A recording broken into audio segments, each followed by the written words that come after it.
இந்த சிறுபான்மை மக்களுக்கு பிடிச்சிருக்கணும்ல சனாதனம் ஒழிக்கப்பட வேண்டியது.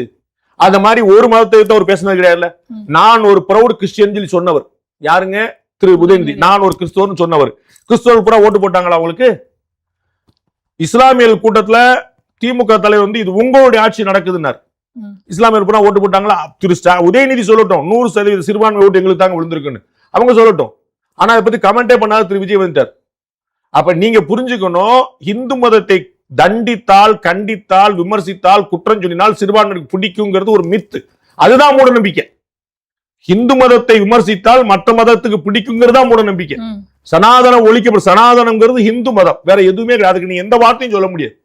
நீங்க தப்பிச்சுக்கிறக்கா நீங்க சொல்றீங்க நான் வந்து பார்ப்பனர்களை எதிர்க்கவில்லை, பார்ப்பனியத்தை எதிர்க்கிறோம், சும்மா ட்ரிக்கியா சொல்லிக்கிற மாதிரி. பார்ப்பனியம்ங்கிறது பார்ப்பனர்கள் தானே வச்சிருப்பாங்க, பார்ப்பனியத்தை வேற யாராவது வச்சிருப்பாங்களா?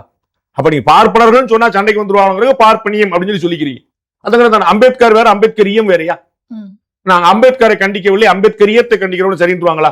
அம்பேத்கர் தான் அம்பேத்கரியம், அம்பேத்கர் இல்லாம அம்பேத்கரியம் எது? அப்ப நான் சனாதனத்தை நாங்கள் ஒழிக்க வேண்டும் அப்படின்னு சொல்லி சொன்னா இது வந்து முழுக்க முழுக்க மத வெறுப்பு.